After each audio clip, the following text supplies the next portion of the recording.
বার্মিংহ্যামে বাজিমাত। ইয়েস, ভারতীয় দল ইংল্যান্ডকে ৩৩৬ রানে জাস্ট উড়িয়েই দিল। ৩৩৬ রানে জয়। বিদেশের মাঠে এটা হলো ভারতের সবচেয়ে বড় ব্যবধানের টেস্ট ম্যাচ জয়। ৩৩৬ রান। ইংল্যান্ডের একটা অহংকার আছে না, যত টার্গেটই থাকুক আমরা ইজিলি চেস করে ফেলবো, আমরা ব্যাসবল খেলবো। সেই ব্যাসবলের আজ অকাল পতন হলো। মাঝে মাঝেই হয়, কিন্তু ঘরের মাঠে ৩৩৬ রানে ইংল্যান্ড হারছে। ভারতের জন্য একটা দারুণ জয়, দারুণ জয়। দেখুন, এমনিতেই এই ভারতীয় দল বর্তমানে একটা তরুণ ভারতীয় দল, বেশ কিছু অনামী ক্রিকেটার রয়েছেন। সেই সুপারস্টার কালচার বর্তমানে ভারতীয় দলে নেই। কোহলি নেই, রোহিত নেই, অশ্বিন নেই, এমনকি বুমরাও নেই। মানে এই ম্যাচের জন্য ছিলেন না, আশা করবো পরের ম্যাচে ফিরবেন।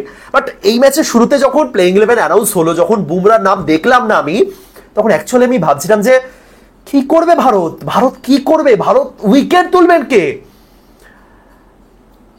এবং আমি শিওর আমার মতন এরকম প্রচুর সমর্থক এটাই ভেবেছিলেন যে বুমরাকে ছাড়া ভারত কি করবে। তারপরে এলেন আকাশদীপ। আকাশদীপ এসে বললেন আমি আছি, আমি আছি। 10টা উইকেট তুলে গেলেন, 10টা উইকেট। প্রথম ম্যাচে 4টে, দ্বিতীয় ম্যাচে 6টা। What a bowling, brilliant. দেখুন, এই ম্যাচে ভারতের বেস্ট পারফরমার শুভমান গিল নিঃসন্দেহে, এবং তিনি ম্যান অফ দ্য ম্যাচও হয়েছেন। তিনি 430 রান করেছেন গোটা ম্যাচে, আলাদাই নজির। কিন্তু এই এই আকাশদীপ যে বোলিংটা করলেন, বিশেষ করে আজ লাস্ট দিনে আকাশদীপ যে বোলিংটা করলেন, কোনো অংশে আমি তাকে গিলের থেকে পিছিয়ে রাখতে পারবো না।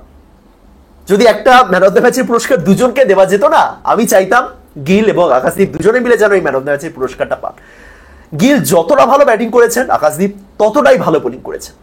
সিরাজের কৃতিত্ব কোনো অংশে কম নয়। সিরাজ, আকাশ দুজনে মিলে অ্যাকচুয়ালি আমাদের জস্সি ভাইয়ের অভাব পূরণ করে দিয়েছে। বুমরা নেই, কিন্তু বুমরা আজ সাইডলাইনের ধারে দাঁড়িয়ে অ্যাকচুয়ালি কিন্তু হাসছিলেন। বুমরা আজ হাসছিলেন, কারণ সেই তার মুখে সেই হাসিটা ফুটিয়েছেন আকাশদীপ, তার সঙ্গে Mohammed Siraj. Thank you, thank you team India. এই যে জয়টা আমরা পেলাম, এটা কিন্তু আমরা অ্যাকচুয়ালি ডিজার্ভ করি এই ম্যাচে। অ্যাটলিস্ট শুভমান গিলের জন্য তো ডিজার্ভ করি, তাই না? প্রথম ম্যাচে পান্থ জোড়া সেঞ্চুরি করেছিলেন, তার জন্য আমাদের ম্যাচটা জিততে হতো, কিন্তু পারিনি। কিন্তু গিল এই ম্যাচে যা করেছেন, জিততেই হতো আমাদের। এবং সিরিজ আপাতত 1-1, এখনো 3টে ম্যাচ বাকি, এবং লর্ডসে যাচ্ছি আমরা সিরিজ 1-1 করার পর। দারুণ জয়, দারুণ জয়। শুরু থেকে একটু বলি, গিলের প্রশংসা তো হাজারবার করেছি। এই ম্যাচে গিলের প্রশংসা একাধিকবার করেছি আমি। যখন ডাবল সেঞ্চুরি করেছেন, যখন দুর্দান্ত ব্যাটিং করছিলেন, তার ওই ডাবল সেঞ্চুরি 269 ইনিংসটা নিয়ে তো যত বলবো তত কম হবে। কিন্তু গতকাল গিল যখন সেঞ্চুরি করলেন, ইভেন গতকাল শেষ হয়ে যাওয়ার পরও যখন ভারত বেশ ভালো জায়গায় দাঁড়িয়েছিল 3টে উইকেট তুলে, তখন আমি অ্যাকচুয়ালি চুপ ছিলাম। আমি কোনো ভিডিও বানাইনি কাল। আমি অ্যাকচুয়ালি সমস্ত আবেগ উত্তেজনা জমিয়ে রেখেছিলাম এই মুহূর্তটার জন্য। ম্যাচ জয়ের পর সেই সমস্ত সেলিব্রেশন হবে, আগে ভাগে সেলিব্রেশনের তো দরকার নেই, কারণ আমরা এখনো জিতিনি, এবং সেই জয়টা আমরা পেলাম। ডিজার্ভিং উইন এবং বিশাল বিশাল জয়। আকাশদীপের প্রশংসা শুরুতে করি, ঠিক আছে? গিল নিয়ে একটু পরে বলছি। গিলকে প্রচুর প্রশংসা করেছি গিলের সম্পর্কে, একটু আকাশদীপের সম্পর্কে বলি। দেখুন, আকাশদীপ যে সময়টাতে ভারতীয় দলে এসেছিলেন, ভারতীয় টেস্ট দলে এসেছিলেন, সেটা ভারতীয় পেসারদের একটা ট্রানজিশন পিরিয়ড ছিল ভারতীয় টেস্ট দলে।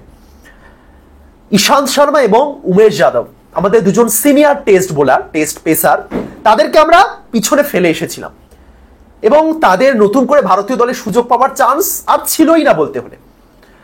বুমরা এবং তার সাথে সিরাজ ছিলেন, কিন্তু তার সঙ্গে আর কারা কারা পেসার থাকবে সেটা নিয়ে অনেক আলাপ আলোচনা চলছিল, বিভিন্ন অপশন ট্রাই করে দেখা হচ্ছিল। মুকেশ কুমার, প্রসিদ্ধ কৃষ্ণা, হ্যাঁ, বা শার্দুল ঠাকুরকে ফেরানো হচ্ছিল, আবার বাদ দেওয়া হচ্ছিল। এরকম করে করে ওই আরেকজন পেসার বা চতুর্থ পেসার, যেটা যখন আমরা সেনা কান্ট্রিতে যাচ্ছি, ওই জায়গাগুলো পূরণ করার চেষ্টা হচ্ছিল সেই সময়। ঠিক সেই মুহূর্তে কিন্তু আবির্ভাব হয়েছিল আকাশদীপের, এই ইংল্যান্ডের এগেনস্টে। লাস্ট যে হোম সিরিজটা খেলেছিল ভারত, ওই 2024 ফেব্রুয়ারি নাগাদ, ওই সময়তে আকাশদীপের আগমন। শুরুতেই ভালো পারফরমেন্স করেছিলেন, যে কারণে আমরা অস্ট্রেলিয়াতেও তাকে দেখেছিলাম, এবং এই মুহূর্তে ভারতীয় দলের একজন গুরুত্বপূর্ণ সদস্য বলা যেতেই পারে। এবং যেভাবে আকাশদীপ ধারাবাহিকভাবে পারফর্ম করে চলেছেন, আকাশদীপ বিশাল বড় কোনো নাম নয়। আকাশদীপের সেই বিশাল বড় ফ্যান ফলোইং নেই। আকাশদীপ ওই ডোমেস্টিক ক্রিকেটে মুম্বাই টুম্বাই থেকে আসেন না। আকাশদীপ খেলেন আমাদের বেঙ্গলে, বাঙালি নন তিনি, কিন্তু বেঙ্গলে খেলেন। মুকেশ এবং আকাশ আমাদের দুজন বেঙ্গলের প্লেয়ার, দুই পেসার, তারা ইন্ডিয়ান টিমে রয়েছেন।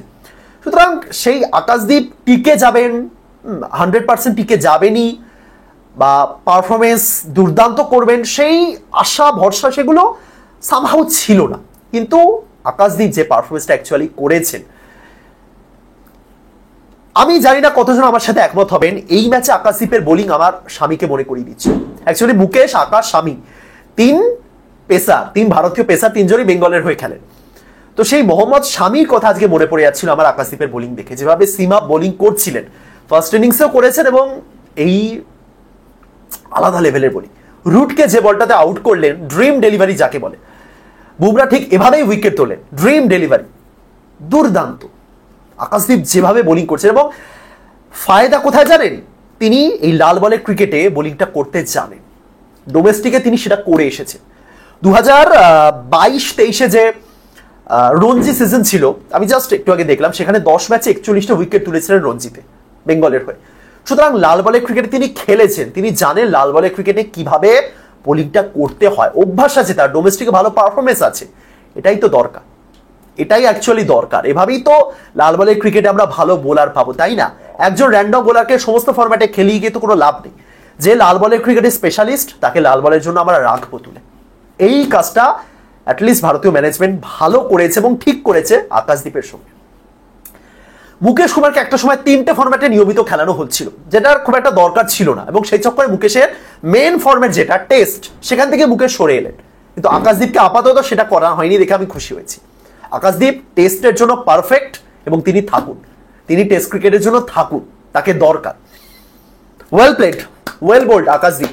10টা উইকেট তোলা কিন্তু মুখের কথা নয়, 10টা উইকেট। ইংল্যান্ডের মাঠে নিজের প্রথম টেস্ট ম্যাচ, আন্তর্জাতিক টেস্ট ম্যাচ, 10টা উইকেট। প্রথম ইনিংসে সিরাজ এবং আকাশ মিলে একদম ভাই ভাই দুজনে মিলে ভাগ করেই নিয়েছিলেন, এবং আমার সবচেয়ে ভালো লেগেছে যেটা, আকাশদীপ এবং সিরাজ এই গোটা ম্যাচে একে অপরকে যে কতবার হাক করেছেন, কতবার জড়িয়ে ধরেছেন, তার কোনো ঠিক নেই। এক একটা উইকেট পাচ্ছেন আকাশ, তিনি সিরাজকে এসে জড়িয়ে ধরছেন। যেন এই ম্যাচে সিরাজ তার ওই বড় ভাই, যেমনটা সিরাজ বুমরার সাথে করে থাকে। সিরাজ যেমনটা বলেন না যে জস্সি ভাই, I always believe on Jassi ভাই, এরকম একটা লাইন বলেছিলেন, I am always believe in Jassi ভাই। আকাশদীপকে আজকে দেখে মনে হচ্ছিল তিনি সিরাজ ভাইয়ের উপর বিশ্বাসটা রাখছেন। আজকে যেন আলাদা লেভেলের জুটিতে বোলিং করেছেন, আজকে না মানে গোটা ম্যাচে। আজকে তো আকাশদীপই সর্বে সর্বা, কিন্তু গোটা ম্যাচে সিরাজ এবং আকাশ দুজনে মিলে একেবারে জুটিতে লুটি যাকে বলে, ব্রিলিয়ান্ট, দারুণ। সিরাজ ততটাই ভালো যতটা ভালো আকাশদীপ, দুজনে মিলে। ফার্স্ট ইনিংসে ওই যে শুরুতেই 84 রানের মধ্যে 5টা উইকেট পড়ে গেল, শুরুর উইকেটগুলো তোলা খুব জরুরি ছিল। মাঝে একটা লম্বা সময় ধরে অ্যাকচুয়ালি বুমরাকে আমরা মিস করেছিলাম, কিন্তু শেষ দিকে গিয়ে অল ওভার সব ভালো যার শেষ ভালো, এবং সেই শেষটা আকাশ এবং সিরাজ করে দেখিয়েছেন। বোলিং অ্যাকচুয়ালি আমরা বুমরার অভাব টের পাইনি, অ্যাকচুয়ালি আমরা পাইনি, ওই মাঝের ওই সময়টুকু বাদ দিয়ে বোলিং অ্যাকচুয়ালি ভালো হয়েছে। প্রসিদ্ধ কৃষ্ণ ইভেন এই দ্বিতীয় ইনিংসে ভালো বোলিং করেছেন, টাইট বোলিং করেছেন। একদিক থেকে আকাশ উইকেট তুলছিল, অপর দিক থেকে প্রসিদ্ধ কৃষ্ণ টাইট বোলিং করেছে। সুতরাং দুটো ম্যাচ মিলে প্রসিদ্ধ কৃষ্ণার অ্যাকচুয়ালি পজিটিভ কিছু রয়েছে। স্টিল মেবি প্রসিদ্ধ কৃষ্ণ পরের ম্যাচে বসবেন, বুমরা মেবি কামব্যাক করবেন। সুতরাং বুমরা, সিরাজ, আকাশদীপ, এর সাথে চতুর্থ একজন পেসারের ভূমিকা মেবি আমরা দেখতে পারি পরের ম্যাচে লর্ডসে। সেক্ষেত্রে শার্দুল নাকি নীতিশ, সেটা একটু ভাবতে হবে ভারতীয় টিম ম্যানেজমেন্টকে। অথবা আরো একটা অপশন আমি দিতে পারি, যেটা খুব একটা খারাপ হয় না, সেটা হলো অর্শদীপ। আমি বেশি এই নিয়ে আলোচনা আপাতত করতে চাই না, বাট সুন্দরকে বসিয়ে যদি অর্শদীপ সিংকে রাখা হয়, মানে বুমরা, আকাশ, সিরাজ এবং তার সাথে অর্শদীপ, 4 পেসার, ঠিক আছে, এবং জাদেজা তো রয়েছেন 7 নম্বরে আরেকজন স্পিনার হিসেবে। সুতরাং সেটা কিন্তু খুব একটা খারাপ হবে না। এবার সেটা দেখতে হবে অবশ্যই। ব্যাটিং অপশন বাড়ানোর জন্যই একজন অলরাউন্ডারকে খেলানো হচ্ছে, কখনো নীতিশ রেড্ডি, কখনো শার্দুল, কখনো বা সুন্দর। কিন্তু আমি চাই প্রপার 4টে পেসার পরের ম্যাচে খেলুন, দেখা যাক। তবে বোলিং ঠিকঠাক। এবং শুভমান গিল, ব্যাটিং নিয়ে তো প্রচুর প্রশংসা করেছি, আর প্রশংসা করছি না, পরের ম্যাচের জন্য তোলা রইল। কিন্তু আমি যদি ক্যাপ্টেন্সি নিয়ে বলতে চাই, শুভমান গিলের ক্যাপ্টেন্সি নিয়ে আমি আগের ম্যাচেও বলেছি যে এই 2-3 দিনের ক্যাপ্টেন্সি দেখে তার পুরো ভবিষ্যতে তিনি কেমন ক্যাপ্টেন্সি করবেন সেই নিয়ে আলোচনা করা সম্ভব নয়, তাকে জাজ করাও যাবে না। কিন্তু কিছু পজিটিভ নেগেটিভ জিনিস আমি বলেছিলাম, যেমনটা তিনি অ্যাকচুয়ালি বাকিদের কথা শুনছেন, বিশেষ করে ঋষভ পান্থের কথা তিনি শুনছেন, এটা আমি আগের দিন বলেছিলাম। এক্ষেত্রে এই ম্যাচে ওই ব্যাপারটা সম্পর্কে আমি একটু অন্যরকম মন্তব্য করতে চাই। দেখুন, আমি নতুন ক্যাপ্টেন, আমি আমার সতীর্থদের কথা শুনবো নাকি শুনবো না, শোনার পর কোন ইনপুটটা নেব নাকি নেব না, এগুলো বিভিন্নভাবে বর্ণনা করা যায়। প্রথমত, আপনি যদি নতুন ক্যাপ্টেন হন এবং আপনি যদি চারপাশের সবার কথাবার্তা ইনফ্লুয়েন্স হয়ে যান, সবার বলতে যদি আপনার চারপাশে অনেক সিনিয়র থাকে, তাহলে আপনি আপনার ক্যাপ্টেন্সির শুরুটা খুব একটা জমছে না, মানে আপনি ওই স্বতন্ত্রভাবে কোনো সিদ্ধান্ত নিতে পারছেন না, এটা কিন্তু বলাই যায়।